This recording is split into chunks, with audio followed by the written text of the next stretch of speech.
Between the time when the oceans drank Atlantis and the rise of the sons of Arius, there was an age undreamed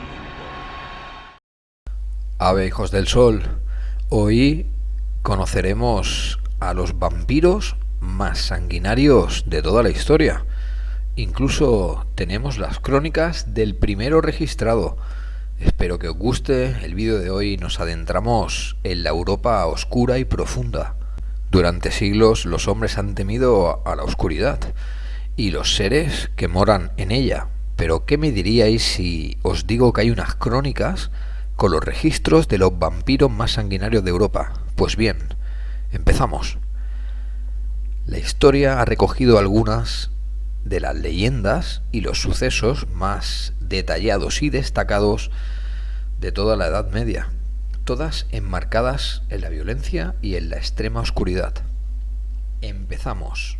El primer vampiro registrado, Jure Grando, el vampiro de Kringa, región Istria, lo que hoy es conocido como Croacia. Vivió y murió como un campesino llamado Juren. Según los archivos del 1556, la noche que murió, volvió como un strigoi, atormentando a sus familiares y a la aldea. Se dice que atravesaba ventanas y puertas y se llevaba a los infantes. 3 semanas después de la aparición del strigoi en la aldea, habían desaparecido 18 personas y la mitad eran niños, casi todos en mitad de la noche y con circunstancias terribles. Este strigoi acabó con casi toda la aldea. Tras esta barbarie y menguando la población de la aldea de Istria y las aledañas, los lugareños dieron caza al strigoi. Lo localizaron en un caserón en ruinas. Acorralado por el fuego, allí lo decapitaron y lo arrojaron a las llamas. Probablemente este es el primer caso documentado fielmente de un vampiro. Seguimos en la zona de Europa del Este, siglo XVII. Pitar Blagojevich, su nombre, el 9 veces muerto. Europa del Este, siglo XVII, cerca de Kinskova, Serbia. En tiempos de guerra y conflictos, un soldado murió y esa misma noche volvió convertido en un demonio imparable, dada su constitución. Krinslova, según cuentan las crónicas, sufrió por Pitar durante más de 20 años. Los lugareños intentaron matarlo 9 veces. Todas las veces fueron fallidas. Sus víctimas aparecían desgarradas y con orificios en la garganta. La histeria se apoderó de la comarca y llegó a estancias de la autoridad local, removiendo cielo y tierra hasta encontrar donde descansaba. Pitar solía dormir en las bodegas de un castillo para protegerse del día. Fue encontrado en una vieja cripta. Pasado las bodegas, fue empalado, quemado, decapitado, separado en 7 trozos y esparcidos por toda Europa. Alucinante.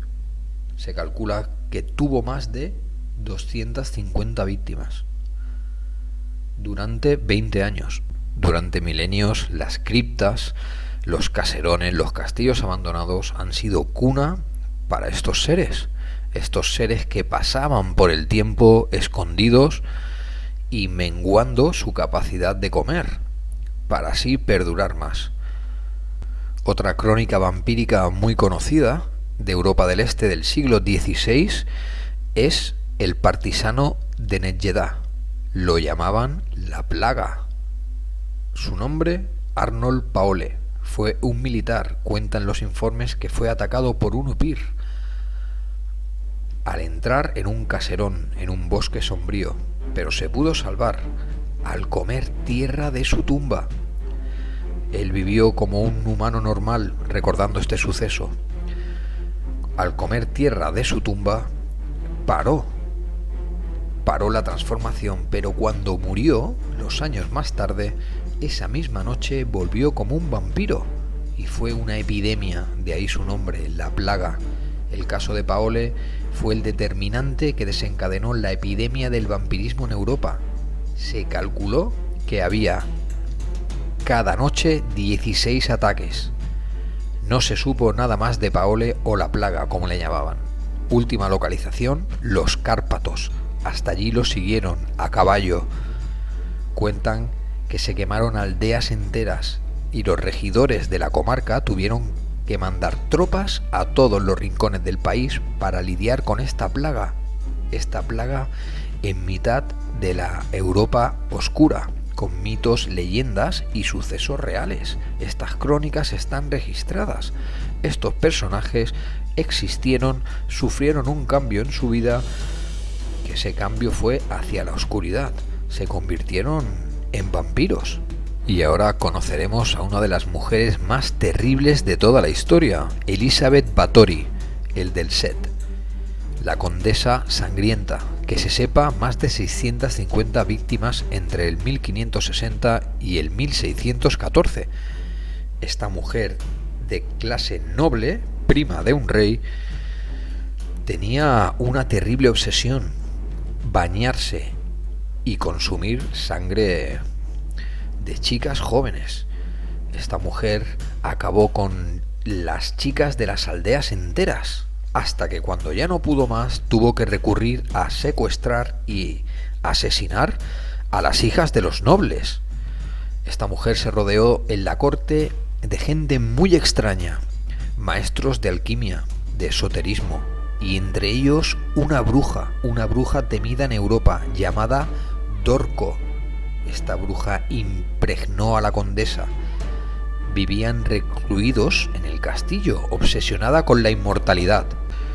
Cuentan las crónicas que esta mujer, obsesionada con la sangre, se sumergía en ella y obligaba a sus sirvientes a secarla con la lengua, y a todo tipo de rituales macabros, iniciados por la bruja Dorco, que vivía con ella constantemente. Durante los 20 siguientes años desangró a casi 700 personas, que se sepa. Tenemos que tener en cuenta que en esas épocas no había censo. Puede que sean más. Su posición social la hacía intocable, pero las plebeyas se terminaron y empezó con las hijas de las casas nobles. El rey Matías mandó una escuadra a su castillo. Lo que se encontraron allí fue terrible, auténticas salas de tortura, muchísimos cadáveres, los sirvientes aterrados, incluso muchos de ellos, si decían algo, esta mujer los sacaba afuera del castillo sin ropa y los bañaba en agua fría, para que se quedaran como auténticas estatuas congeladas alrededor del castillo, soportando unas temperaturas tremendas. Eso hacía la zona aún más macabra. El 17 de abril del 1611, la escuadra del rey Matías entró al castillo de esta condesa. Atención, sentencia: recluida de por vida. Al ser prima del rey no podía ejecutarse, pero sí toda su corte, incluso la bruja Dorco. Dicen que cuando la hoja del hacha cayó sobre su cabeza, temblaron todas las paredes del castillo y el cielo se ennegreció. La condesa pasó largos años en una cárcel de piedra, sin ver la luz del sol, alimentada por un agujero en la pared. El 21 de agosto del 1614 murió en soledad, en su cárcel de piedra. Había envejecido tanto que era irreconocible. Cuentan que esto era debido a la sangre le daba la vida. Muchos de estos sucesos están contrastados con crónicas de escribas.